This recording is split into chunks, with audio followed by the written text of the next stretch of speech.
ठीक है. So there are two types of the voltage regulator. One is shunt series voltage regulator and second one is shunt voltage regulator. So today we are going to discuss about the series voltage regulator, in which first of all we will see the basic block diagram representation of series voltage regulator. Then we will discuss the circuit analysis of series voltage regulator. So circuit analysis is basically divided into two parts. One is complete internal circuitry, that is based on the transistor, and the second circuit we will discuss based on the operational amplifier, which is in your syllabus. So these are the topics which we are going to discuss today. So first of all, let us discuss the analysis of Zener voltage regulator. That is the second type of the analysis in case of variable load type. So when the value of load is changing, when the value of output load is changing, on that condition, how can we get the constant output at the output terminal of voltage regulator? ये हम लोग का task है आज. Last time का हम लोग का टास्क क्या था? When the value of input voltage was changing. Last time हम लोग क्या देखे? जब ये इनपुट वोल्टेज हम लोग का चेंज हो रहा है, ये इनपुट वोल्टेज जब चेंज हो रहा है, तब उस कंडीशन में हम लोग कैसे कांस्टेंट आउटपुट लेंगे. ठीक है. When this input voltage is changing, on that condition, how can we get the constant output voltage? So in the last lecture we have discussed about that. Okay. So today, when the value of this load resistance is changing, जब इस load resistance की value change हो रही है from minimum load to the maximum load, on that condition, how can we get the value of output voltage constant? मतलब ये output voltage कैसे आपको constant रखना है जबकि आपका load change हो रहा है. ठीक है, ये हम लोग का आज टास्क है. तो इस टास्क के लिए मैं एक चीज आप लोग को बताएं, कोई भी आपका जेनर वोल्टेज रेगुलेटर है, एक चीज आप लोग हमेशा ध्यान रखिए, only you need to change और always the value of this VZ is constant. This is fixed ना. Voltage across the zener voltage drop across the zener voltage is fixed. Only you can vary the value of IZ. ठीक है, आपके हाथ में क्या है? You can vary the value of zener current from minimum value to maximum value, और इसी चीज पे हम लोग काम करेंगे. चाहे कोई भी वोल्टेज रेगुलेटर हो, आप लोग को क्या करना है? In each and every condition only you need to vary the value of total current across the zener diode. क्या करेंगे? जो जेनर डायोड के अक्रॉस करंट है, सिर्फ उसी को आप क्या करेंगे? यहाँ पे चेंज करेंगे. ठीक है, और जब जेनर के अक्रॉस आपकी करंट चेंज हो जाएगी, the current across the Zener will be changing. On that condition, the load current will be constant. ठीक, तो ये हम लोग का मेन एम है किसी भी सर्किट में, या ये कह लीजिए बेसिक आपका स्टेप है सर्किट को सॉल्व करने का. मतलब जो भी चेंज आए आपके इनपुट में या लोड में, आपको हमेशा क्या करना है? जेनर करंट की वैल्यू को चेंज करना है और लोड करंट की वैल्यू को हमेशा कांस्टेंट रख के चलना है. ठीक, तो इन case of varying load type, varying load मतलब मान के चलिए कि एक बार आपका जो लोड है वो मिनिमम कंडीशन पे है और the value of this load resistance is minimum, और इन ओम्स, जीरो तो नहीं कर सकते हम लोग, इन ओम कंडीशन में है आपका 1 ओम 2 ओम 10 ओम, इस कंडीशन में है. एक ये हो सकता है. और second, when the value of this load resistance is maximum, ये आपकी चीज हो सकती है. ठीक, तो if the value of this load resistance is minimum, अगर इस लोड रेजिस्टेंस की वैल्यू मिनिमम हो जाए तो करंट का बिहेवियर क्या है? Always the current follows the minimum resistive path. ठीक, ये चीज सबको पता है कि हमेशा करंट किस पाथ को फॉलो करता है? The path which is having the minimum resistance. So if the value of resistance will be minimum, the value of current will be maximum. Current की वैल्यू क्या होगी? मैक्सिमम. बट आपको करना क्या है? इस करंट की वैल्यू IL की वैल्यू हमेशा क्या रखना है? कांस्टेंट. ठीक है, इस IL की वैल्यू क्या होनी चाहिए? कांस्टेंट होनी चाहिए. अगर कांस्टेंट नहीं होगा तो क्या होगा? यहाँ पे वोल्टेज ड्रॉप आपका चेंज हो जाएगा. Voltage drop across the load resistance will be changing, and if the value of total voltage drop across the load will be change, the value of total output will be change. ठीक, तो आपका जो basic fundamental था, जिस चीज के लिए आप लोग काम कर रहे थे, वो आपका फुलफिल हो गई. ठीक है, तो लोड करंट की वैल्यू क्या होनी चाहिए? कांस्टेंट. अभी करंट आ कहां से रही है? लोड. एक्चुअल में जो आपका करंट I है, I that is equal to IZ plus IL. What is I? I is equal to I Z plus IL। आपको क्या करना है, इसकी वैल्यू को हमेशा कांस्टेंट रखना है, इसकी वैल्यू को हमेशा कांस्टेंट रखना है। ये करंट भी आपकी फिक्स है, ये करंट भी आपकी फिक्स है। मान के चलिए ये करंट I कितनी थी आपकी 10, स्टार्टिंग कंडीशन में IZ आपका 5 है और IL आपका क्या है 5। इस टाइप का डिस्ट्रीब्यूशन था, ठीक है। अब मान के चलिए आपका रेजिस्टेंस क्या हो गया, मिनिमम। लोड रेजिस्टेंस जो RL है वो क्या हो गया, मिनिमम। जब मिनिमम रेजिस्टेंस होगा तो करंट ज्यादा पाथ में फ्लो करने की स्टार्ट करेगा। तो इस करंट की वैल्यू क्या होनी चाहिए, इंक्रीज होनी चाहिए। बट आपको क्या रखना है, इस करंट की value constant.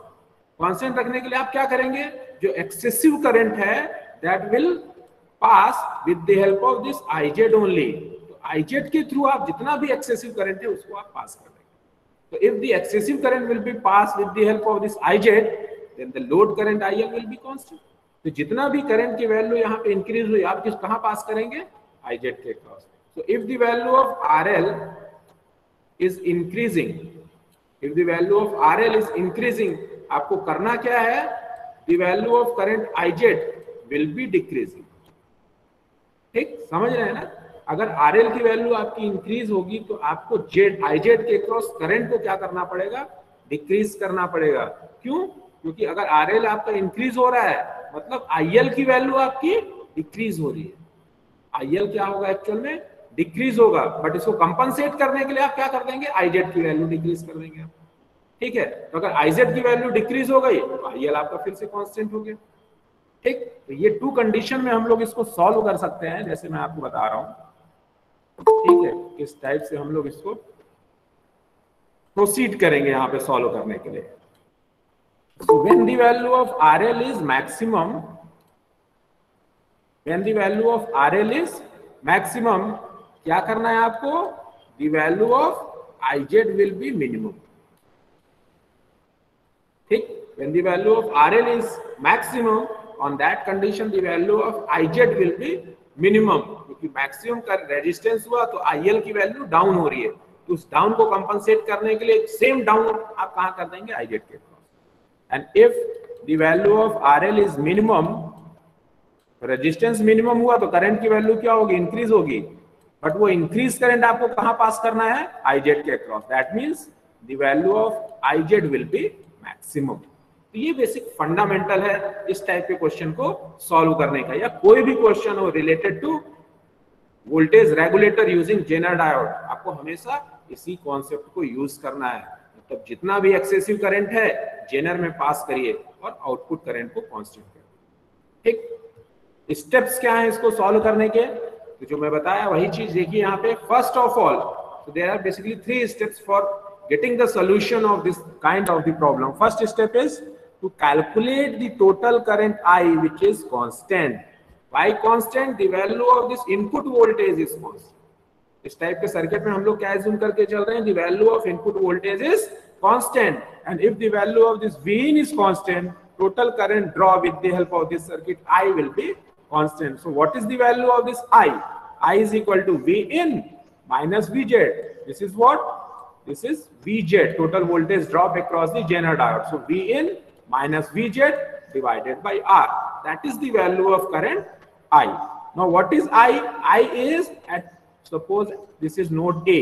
So at node A, this current is divided into 2 parts. One is IZ and second one is IL. So I will be what? I will be IZ plus IL. So to find the value of IL minimum, to find the value of IL minimum, जब आपको बोले कि minimum current आपका load में कितना पास होगा, और minimum current कब होगा, when the value of load is maximum। अभी मैं बताया इसके जस्ट पहले वाली स्लाइड में, when the value of load resistance is maximum, on that condition minimum current will flow. So to find IL minimum, what do you need to make? IZ is equal to IZ maximum. So IL minimum is equal to what? I minus IZ maximum.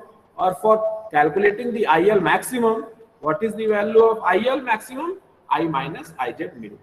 So from there you may compensate the value of that current.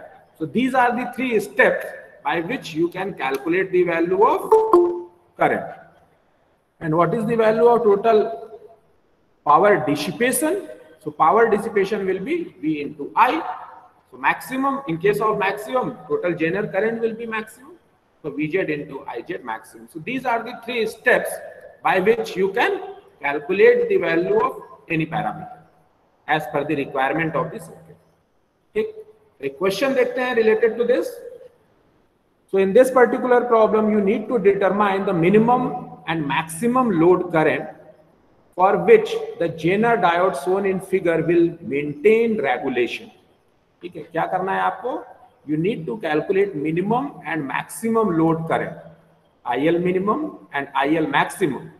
ठीक है, by making the load voltage is constant. What is the minimum RL that can be used? Minimum RL की value आप कितना use कर सकते हैं, ये भी चीज आपको यहाँ पे कैलकुलेट करके बतानी है. तो RL की वैल्यू यहाँ पे क्या है? Unknown. So this RL also you need to calculate the value of this RL. What is given to you? The value of Vz, total voltage drop across the Jenner diode, is given as 10 volt. The value of Iz minimum Jenner current is given as 5 milliampere. Maximum Jenner current is given as 25 milliampere. And internal resistance of Jenner diode is given as 0 ohm. So these are the specifications are given to you. Based on these specifications, you need to calculate the value of minimum and maximum load current. जल्दी से मेरे को chat box में इसका answer बता दीजिए आप क्या होगा सॉल्व. ठीक, तो जल्दी से सॉल्व करिए आप लोग, जब तक मैं आपको फंडामेंटल बताता हूँ. मेरे को लगता है इसका फंडामेंटल आपको क्लियर है कैसे इस टाइप के प्रॉब्लम को सॉल्व करना है. अभी मैंने बताया ना आपको, you need to maintain the value of load current constant. तो अगर IL की वैल्यू यहाँ पे देखिए, I is what? I is equal to Iz plus IL. तो अगर आपकी IL की वैल्यू डिक्रीज होगी तो इनडायरेक्टली Iz की वैल्यू क्या होगी? इंक्रीज होगी. Why? Because this I is fix. I क्या है आपका? फिक्स है ना, कांस्टेंट है. The value of input current is fix. तो अगर आपको इसको लेफ्ट हैंड साइड को कांस्टेंट रखना है, तो अगर एक पैरामीटर डिक्रीज हो रहा है तो सेकंड को आपको क्या करना पड़ेगा? इंक्रीज करना पड़ेगा. तो ओवरऑल ये आपका फिक्स आपको मिलेगा. यहाँ पे आपको क्या बोल रहा है? Minimum and maximum load current. तो IL मिनिमम के कंडीशन में क्या हो जाएगा? इस इक्वेशन से, इक्वेशन नंबर 1 से क्या हो जाएगा? यहाँ से I माइनस Iz मैक्सिमम. ठीक, I minus Iz maximum. And in case of IL maximum, जब IL की वैल्यू मैक्सिमम होगी तो I माइनस IL मिनिमम. ठीक है, कुछ इस टाइप का रिलेशनशिप, क्योंकि आपको कांस्टेंट चाहिए करंट की वैल्यू. ठीक, यहां से आप लोग कैलकुलेट कर लीजिए क्या होगी वैल्यू. तो सॉल्व किया क्या इसको? देखिए, first of all calculate the value of this current I. I will be what? V in. यहाँ का वोल्टेज क्या है? इस पॉइंट का वोल्टेज आपका Vz. ठीक, so V in minus Vz divided by R, that is the value of current I. एक answer है 8 मिली एम्पियर, 28 मिली एम्पियर. तो from there the value of I you can calculate. ठीक है, और क्या दिया है आपको? Iz मिनिमम दिया हुआ है. I आपने कैलकुलेट कर लिया. Iz मिनिमम आपको पता, आपका Iz है ना, Iz आपको मिनिमम पता है, तो IL मैक्सिमम आप कैलकुलेट कर सकते हैं. ठीक है, साथ में Iz मैक्सिमम भी दिया हुआ है, तो यहाँ से IL मिनिमम आप कैलकुलेट कर सकते हैं. दोनों वैल्यू मिल जाएगी आपको इस इक्वेशन के थ्रू. ठीक है, दोनों वैल्यू मिल गई. अब आपको और क्या कैलकुलेट करना है? Minimum RL. RL की वैल्यू मिनिमम कब होगी? When the value of load current is maximum. ठीक है, जब लोड करंट आपका मैक्सिमम होगा तभी तो आपकी RL की वैल्यू मिनिमम होगी. क्यों? क्योंकि लोड में अगर हमेशा करंट किस पाथ को फॉलो करता है? मिनिमम रेजिस्टिव पाथ को. तो अगर लोड करंट रेजिस्टेंस मिनिमम है तो करंट की वैल्यू मैक्सिमम. तो आप क्या करेंगे यहाँ पे? Vz क्या है? Vz is equal to V0. Why? Because both are connected in parallel. ठीक, so Vz is equal to V0 और या VL. So V0 divided by IL maximum. V0 divided by IL maximum, that will be the value of resistance minimum. ठीक, तो मेरे को लगता है ये चीज क्लियर होगा आपको. जल्दी से बताइए. सिर्फ समीर ने आंसर दिया और कोई नहीं सॉल्व किया, और सब चले गए क्या?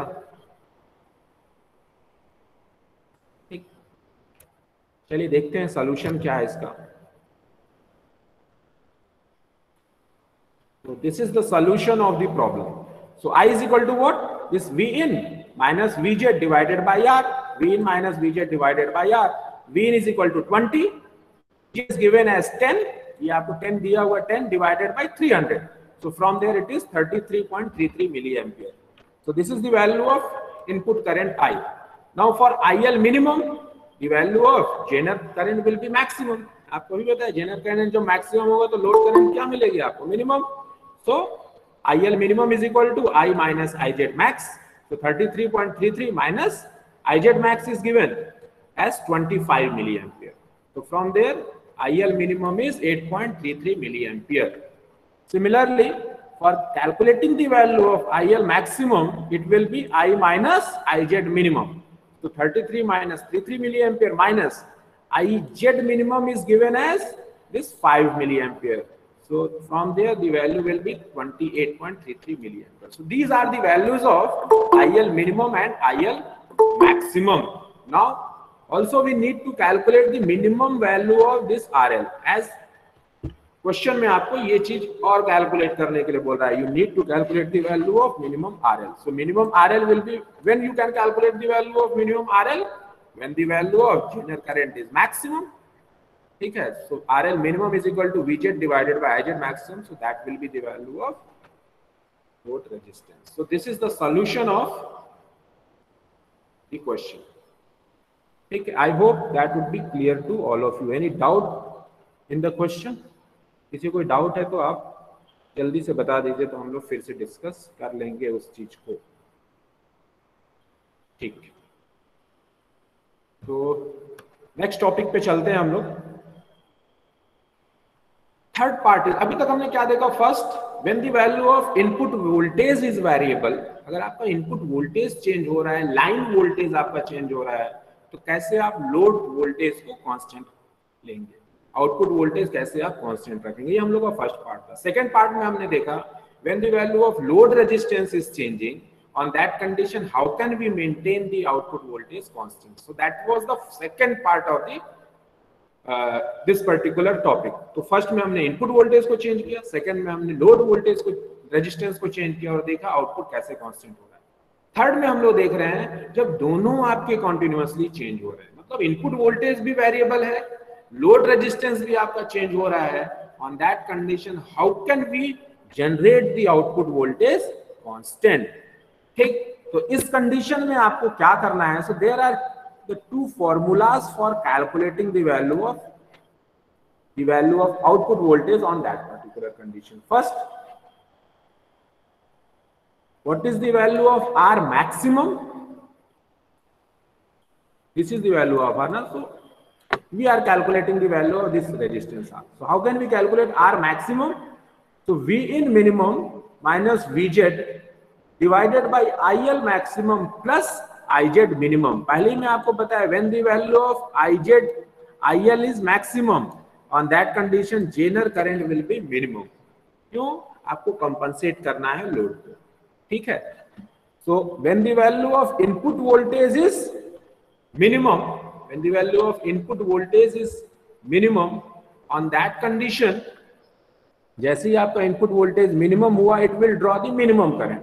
When the current is down, on that condition, देखिए what is the relation in between this input current and output current? I is equal to IL plus IZ. So when the value of input is down, that means the value of current is also down. The value of current is also going to be decreased. So for maintaining this IL constant, you need to reduce the value of this IZ. You need to reduce the value of IZ. So when general current is down, so this load current will be constant. इस चीज को आपको ध्यान रखना. Based on that, there are two formulas for calculation of this. And in case of R minimum, V in max minus Vz divided by IL minimum plus IZ maximum. तो इन दोनों फॉर्मूले के थ्रू आप कैलकुलेट कर सकते हैं minimum and maximum resistance. ठीक. देखते हैं क्वेश्चन, वहां से आपको और ज्यादा क्लियर होगा इस टाइप का प्रॉब्लम. ठीक है. तो this is the question related to the third type. you need to design a voltage regulator using Zener diode to meet the following specification. Unregulated input voltage is 20 to 30 volt. तो जो आपका input voltage है unregulated है, उसकी range क्या दी हुई है 20 to 30 volt. Regulated output voltage is 10 volt. Regulated output that means we are talking about the output voltage, जो फाइनल आउटपुट है, ठीक है। तो output voltage is 10 volt. Load current IL is given as 0 to 10 milliampere. That means minimum load current is 0 and maximum load current is 10 milliampere. The value of IZ minimum is 2 milliampere and IZ maximum is 50 milliampere. You draw the circuit diagram with component values. आपको क्या करना है, circuit design करना है। कौन सा circuit, इस circuit को, मतलब आपको क्या करना है, इसकी वैल्यू गिवन है, आपको करंट की वैल्यू गिवन है, IL IZ ये चीज आपको गिवन है क्वेश्चन में। कैलकुलेट क्या करना है, इस R की वैल्यू कैलकुलेट करनी है, साथ में इस RL की वैल्यू भी कैलकुलेट करनी है। यहाँ पे ये सर्किट डिजाइन करना है with component values. That means you need to calculate the value of input resistance R and load resistance RL। ठीक, यही दो कंपोनेंट नहीं है सर्किट के। ये आपका क्वेश्चन का सॉल्यूशन, ठीक है। तो what is the value of RL minimum.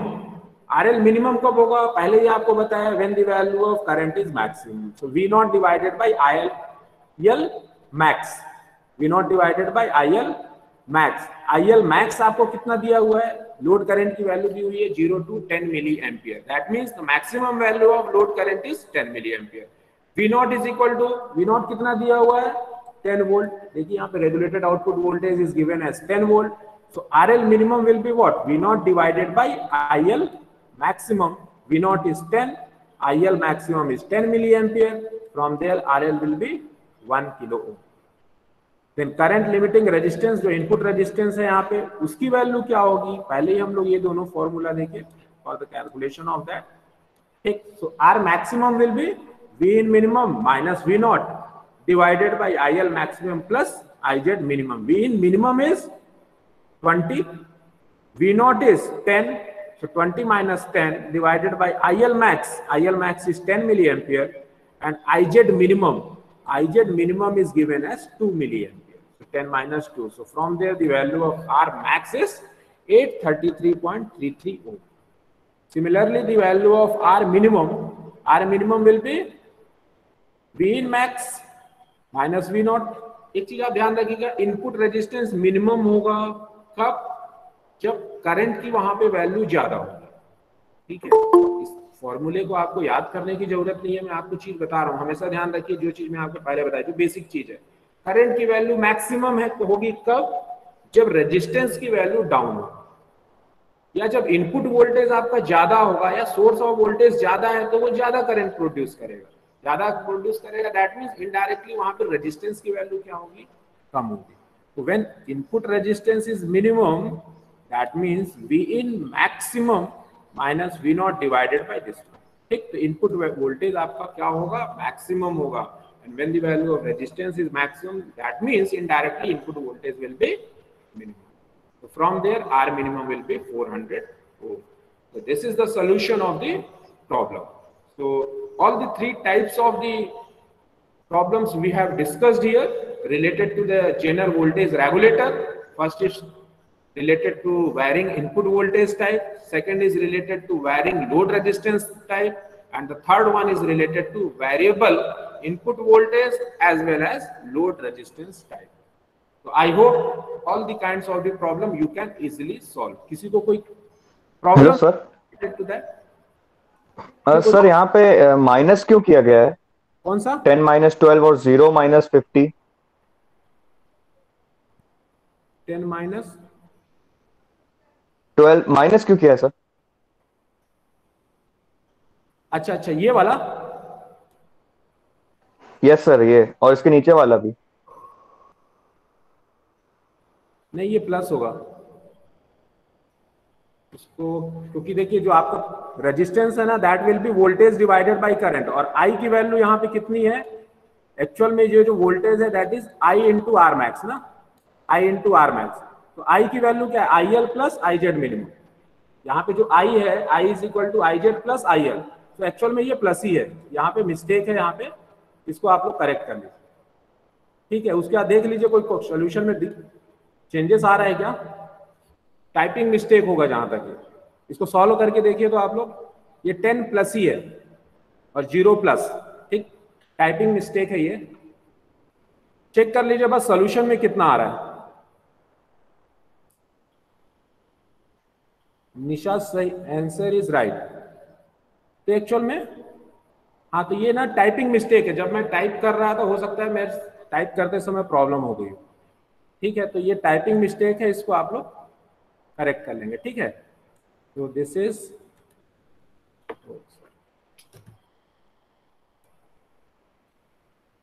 10 plus 2 and 0 plus 50, ठीक, इसको करेक्ट कर लीजिएगा। तो ये 3 टाइप के क्वेश्चन हमने देखा और उससे रिलेटेड उसका सोल्यूशन क्या होगा, ठीक है। तो यहां से कंप्लीट होता है आपका first part of voltage regulator और the design of voltage regulator with the help of zener diode. अब हम लोग मूव करते हैं second part of this unit, that is the types of voltage regulator. Types of voltage regulator. So basically the voltage regulator is divided into 2 categories. First is series voltage regulator and the second one is shunt voltage regulator. One is series and second one is shunt voltage regulator. What is the basic difference in series and shunt? So basic difference lies as per the connection of the control element. किस पे dependent है, where actually this control element is connected. So in case of series voltage regulator, this control element will be connected in between or in series with the unregulated input and the regulated output, or we can say in between the input voltage and output voltage. So if the control element is connected in series with the input and output, then that is called as the series voltage regulator circuit, ठीक। तो अगर control element कहां पे connected है, input और output की series में, तो उसको हम लोग बोलते हैं सीरीज वोल्टेज रेगुलेटर।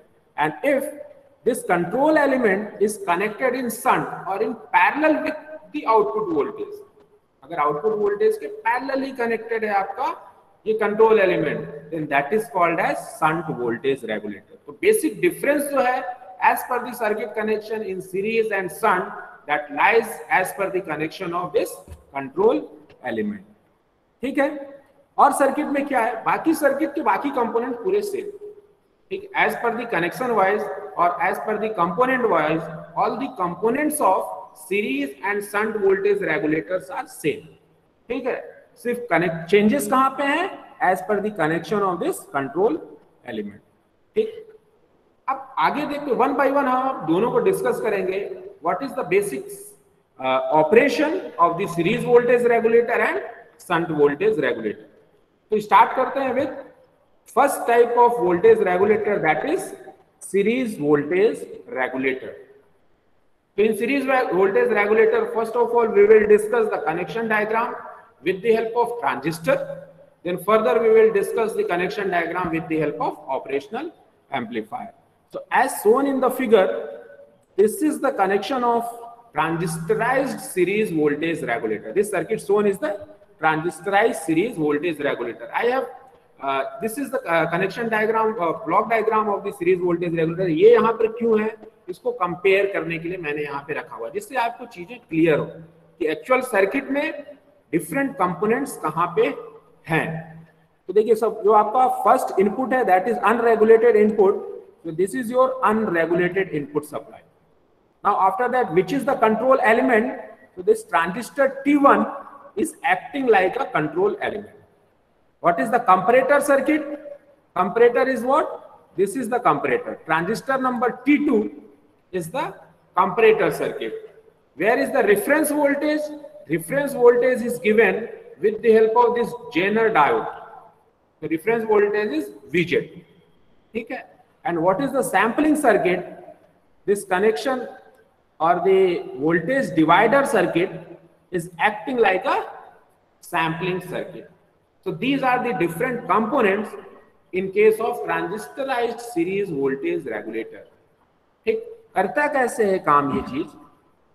ठीक है, ये चीज क्लियर है ना? क्या क्या कंपोनेंट, कंट्रोल एलिमेंट आपका क्या है? Transistor number T1, reference voltage आपका क्या है? Zener diode VZ, comparator circuit यहाँ पे क्या है? Transistor number T2, and sampling circuit is what? This potential divider network R2, R3 and R4। ठीक, होगा कैसे यहाँ पे? देखिए, when the value of, suppose the value of output voltage is increasing, हमको क्या लेके चलना है वोल्टेज रेगुलेटर में? जो मेन एम है, in each and every condition, whether the value of input voltage is variable or the value of load resistance is changing, we need to maintain the output voltage constant. That is the main aim for the design of the voltage regulator. आपको हमेशा कोई भी condition हो, output voltage क्या चाहिए? Constant चाहिए। मैं क्या बोल रहा हूँ, इस सर्किट के थ्रू, या बनाने वाले ने क्या बोला, इस सर्किट के थ्रू आपको आउटपुट वोल्टेज क्या मिलेगा? कांस्टेंट। कैसे मिलेगा कांस्टेंट? हम लोग देखते हैं, इफ मैंने एज्यूम किया the value of this output voltage is increasing, क्या एज्यूम कर रहे हैं कि आउटपुट वोल्टेज इंक्रीज हो रहा है जेनर डायोड के थ्रू हम लोग को। देखिए, सैंपलिंग नेटवर्क क्या है? आउटपुट वोल्टेज आपका मान लीजिए आपका इंक्रीज हो रहा है। ठीक है, हमको हमारा मेन एम क्या है? आउटपुट वोल्टेज को हमको कांस्टेंट लेके चलना। ठीक, कांस्टेंट या वो सर्किट कितना आउटपुट वोल्टेज प्रोड्यूस करेगा, वो किसके थ्रू आपको पता चलता है? With the help of this reference voltage. Reference voltage set करता है कितनी आउटपुट आपको चाहिए। जैसे मैं आपको बताया 7805 IC है, कितना आउटपुट देने वाला है? 5 वोल्ट। ठीक, तो रेफरेंस वोल्टेज के थ्रू हम लोग कितना देते हैं? 5 वोल्ट। अब जैसे ये 5 की जगह आउटपुट मान लीजिए कितना हो गया? 6, तो 6 सैंपलिंग नेटवर्क के थ्रू कहां पास हो जाता है सिग्नल? कंपैरेटर सर्किट के इनपुट में। तो कंपैरेटर का वन ऑफ द टर्मिनल किससे कनेक्टेड है? रेफरेंस वोल्टेज से। सेकंड टर्मिनल किससे कनेक्टेड है? With the help of sampling network to the output terminal. अब दोनों कंपेयर करते हैं, दोनों एक दूसरे से कंपेयर करते हैं। अगर आउटपुट वोल्टेज की वैल्यू ज्यादा है, दोनों को कंपेयर करने के बाद अगर आपको क्या मिल रहा है कि आउटपुट वोल्टेज ज्यादा है, तो कंट्रोल एलिमेंट क्या करता है? उतने अमाउंट ऑफ द करंट को ब्लॉक कर देगा, उतने वोल्टेज की वैल्यू क्या कर देगा? डाउन कर देगा। तो जैसी वोल्टेज की वैल्यू डाउन होती है, आउटपुट वोल्टेज फिर से आपका कांस्टेंट होगा। सीरीज के केस में आप लोग ध्यान रखिए, हम लोग कंट्रोल किसको करते हैं? वोल्टेज को कंट्रोल करते हैं। और शंट के केस में हम लोग कंट्रोल किसको करते हैं? करंट को करते हैं। ठीक, इन केस ऑफ सीरीज जितना भी एक्सेसिव अमाउंट ऑफ वोल्टेज मिल रहा है आउटपुट में, कंपैरेटर के थ्रू सिग्नल किसको पास होता है? कंट्रोल एलिमेंट को। और कंट्रोल एलिमेंट जितना भी एक्सेसिव वोल्टेज है उसको क्या कर देगा? ब्लॉक कर देगा, या डाउन कर देगा, या ड्रॉप कर देगा उतना वोल्टेज। और एक्सेसिव वोल्टेज जितना था ड्रॉप होने के बाद फिर से कांस्टेंट वोल्टेज मिलने लगता है। हो सकता है ये चीज आपको क्लियर न हुई हो।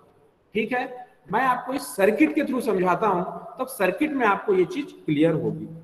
ठीक है, बस अभी ये आप ध्यान के रखिए, ये चीज को आप ध्यान में रखिए कि कंट्रोल एलिमेंट क्या करेगा?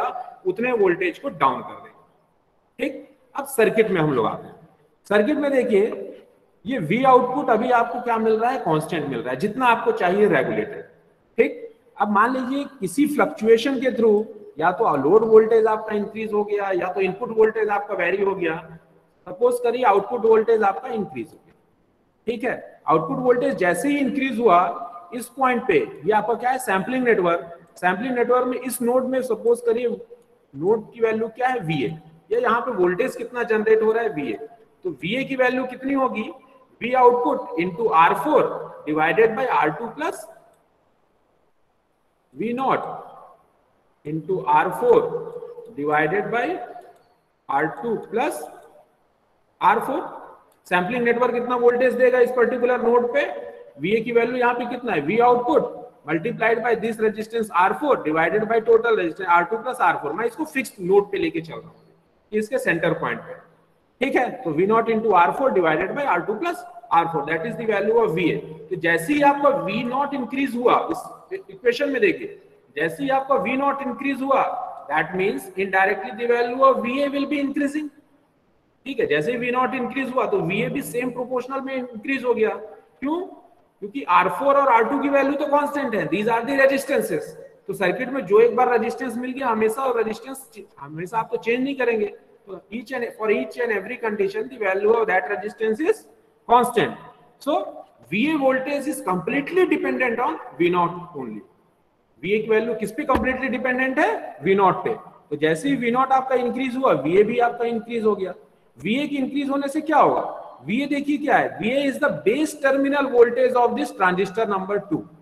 VA is what? VA is base terminal voltage of transistor number 2।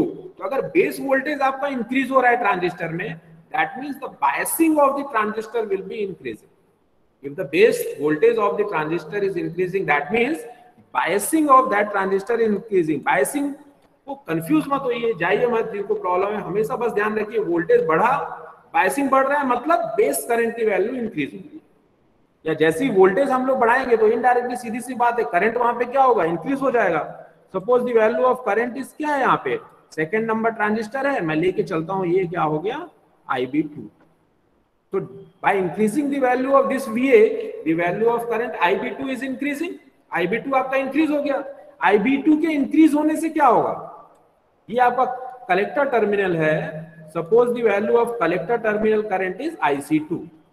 Collector current की वैल्यू कितनी है? IC2। IC2 को हम लोग और क्या लिख सकते हैं? IC2 is equal to, IC क्या होता है? Beta IB। IC is equal to beta IB। तो IC2 is equal to beta into IB2। So if the value of, देखिए जैसे VA इंक्रीज हुआ तो IB2 आपका इंक्रीज हो गया, IB2 इज इंक्रीजिंग। IB2 के इंक्रीज होने से क्या हुआ? IC2 की वैल्यू इंक्रीज हो गई। ठीक, IB2 के इंक्रीज होने से क्या हो गया? IC2 इंक्रीज हो गया। अब IC2 क्या है? अगर मान लीजिए यहां पे करंट आपकी IR1 है, ठीक है, इस R1 रेजिस्टेंस के क्रॉस करंट कितनी है? IR1। ठीक है, ये क्या है? Base terminal of transistor number 1। यहां पे करंट हम लोग क्या ले लेते हैं? IB1।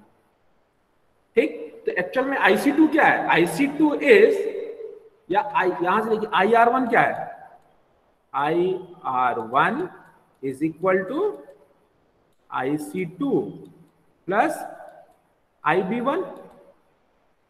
ठीक, IR1 क्या है? ये जो यहाँ पे इनपुट करंट है, ये 2 पार्ट में डिवाइड हो रही है, एक IC2 जा रहा है, दूसरा IB1 जा रहा है। तो अगर आपकी IC2 इंक्रीज हुआ, if the value of IC2 is increasing, देखिए यहां से IC2 इंक्रीज हो रहा है, IC2 के इंक्रीज होने से क्या होगा? IR1 is also increasing। IR1 भी आपका इंक्रीज हो गया। अब IR1 क्या है? IR1 is making a drop across this resistance R1। IR1 क्या करेगा? ड्रॉप across resistance R1 को इंक्रीज करेगा। ठीक है, तो इससे क्या होगा? जब ड्रॉप बढ़ेगा IC2 के बढ़ने से ड्रॉप बढ़ेगा, तो यहाँ पे क्या हो गया? यहाँ पे voltage will be down. Voltage will be down. Voltage के डाउन होने से करंट IB1 की वैल्यू रिड्यूस हो गई। IB1 के रिड्यूस होने से यहाँ पे इधर ये वोल्टेज आपका क्या है?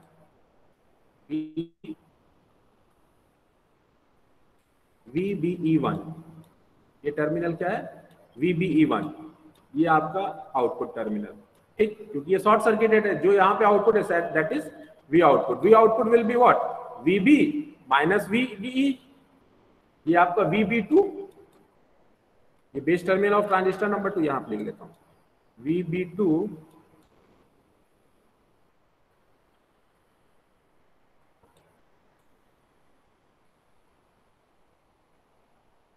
इज इक्वल टू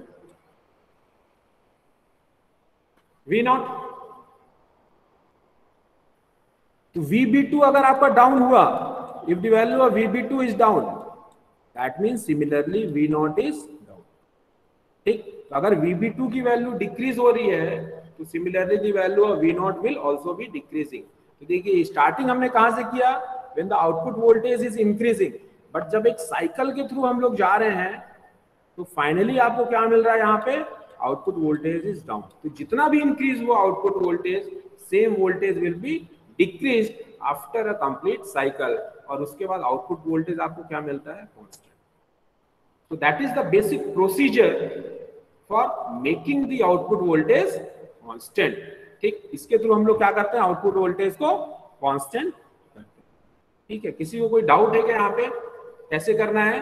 देखिए यहाँ से आइएगा V0, उसके बाद सैम्पलिंग नेटवर्क में कैलकुलेट कर लीजिए वोल्टेज VA।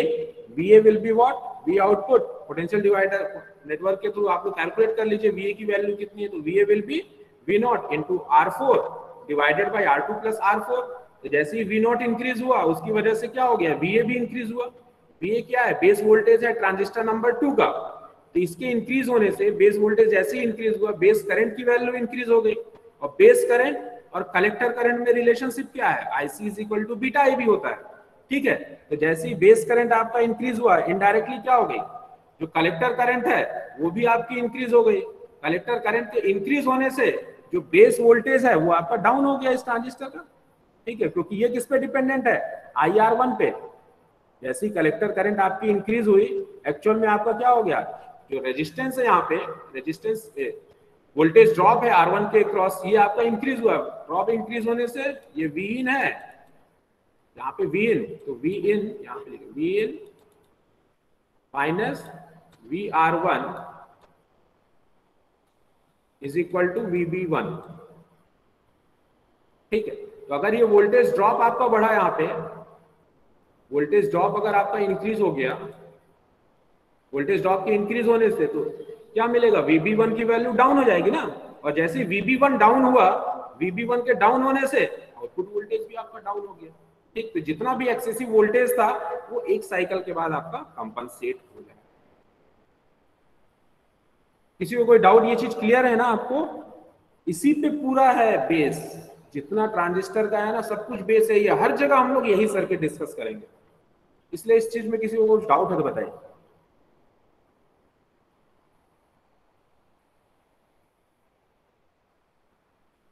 ये सारे कैलकुलेशन, वी आउटपुट आपका इंक्रीज हो सकता है, लोड की वैल्यू आपकी डिक्रीज करिए, लोड की वैल्यू इंक्रीज कर दिए, इनपुट वोल्टेज आप चेंज करिए। हम लोग इसके पहले देखे ना 3 टाइप्स ऑफ द सर्किट। जब इनपुट वोल्टेज आपका वेरिएबल है, अगर इनपुट वोल्टेज आप बढ़ाएंगे तो उसका इफेक्ट पड़ेगा आउटपुट में। आप आउटपुट लोड की रेजिस्टेंस की वैल्यू कम कर दीजिए, लोड रेजिस्टेंस की वैल्यू कम करेंगे तब आपका चेंज होगा आउटपुट। लोड रेजिस्टेंस की वैल्यू इंक्रीज करिए, डिक्रीज करिए, तब आपका आउटपुट चेंज होगा। तो आउटपुट चेंज होना रिलेटेड है किसी भी चीज से, किसी भी कंडीशन में आपका आउटपुट चेंज हो सकता है। मेन हम लोग का चीज क्या है, हम लोग उसको कैसे कांस्टेंट रख के दें। ठीक, तो चेंज तो किसी भी वजह से हो सकता है। ये कैलकुलेशन समझ में आया कि नहीं, कि कैसे डाउन हो रहा है, कैसे इंक्रीज हो रहा है? किसी को कैलकुलेशन में डाउन हो तो बताएं, डाउट है?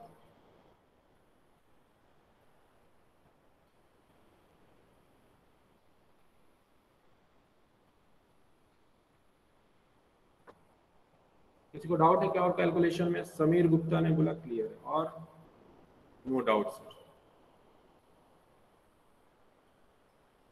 ठीक, तो ये था आपका कैलकुलेशन और the operation of transistorise series voltage regulator. देखिए मैं आपको पहले भी बता रहा हूं, ये आपके सिलेबस में नहीं है, ठीक है, बट यही चीज रिलेटेड है आपके ऑपरेशन एम्पलीफायर से, वही हम लोग देंगे, क्योंकि इंटरनली आपको ये ट्रांजिस्टर ही मिलेगा। कई बार क्वेश्चंस आ जाते हैं इससे रिलेटेड ना होते हुए भी, तो इसको आप लोग समझ लीजिए, क्योंकि यही सेम कॉन्सेप्ट में क्या बताया, ये सेम सर्किट आपके टाइप्स ऑफ, अगर वोल्टेज रेगुलेटर देखें तो आपके सिलेबस में क्या, यूजिंग ऑपरेशनल एम्पलीफायर।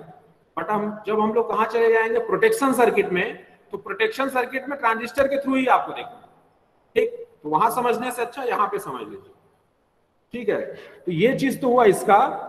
आप लोग मेरे को क्या बताइएगा, मैं इसका फर्स्ट पार्ट आप लोग को करके दिया हूं, ठीक है। मैंने आपको क्या बताया, when the value of output voltage is increasing, how can we maintain the output voltage constant. एक साइकिल के बाद आउटपुट वोल्टेज कैसे कांस्टेंट हुआ। आप लोग के लिए मेरा प्रॉब्लम है इसका second part, assume the value of output voltage is decreasing। Output voltage जब डिक्रीज होगा उस कंडीशन में आउटपुट को हम कैसे कांस्टेंट करेंगे। ठीक है, क्लियर है ना मेरा क्वेश्चन? ठीक, तो इस क्वेश्चन का आंसर आप लोग मेरे को दीजिएगा, या मान के चलिए that is the assignment of your related to unit number 4। ये यूनिट नंबर 4 का आपका एक असाइनमेंट है। Assignment is what, if the value of output voltage is decreasing, how can we maintain the output voltage constant with the help of transistorized series voltage regulator। ठीक है, clear है ना question? Question किसी में doubt है क्या? Question में किसी को डाउट?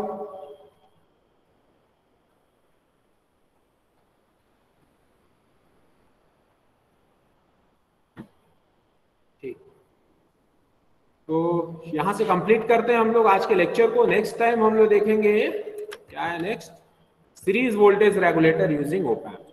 ठीक है, सो this is all about today. जल्दी से अटेंडेंस आप लोग चैट बॉक्स पे पेस्ट कर दीजिएगा। Thank you so much.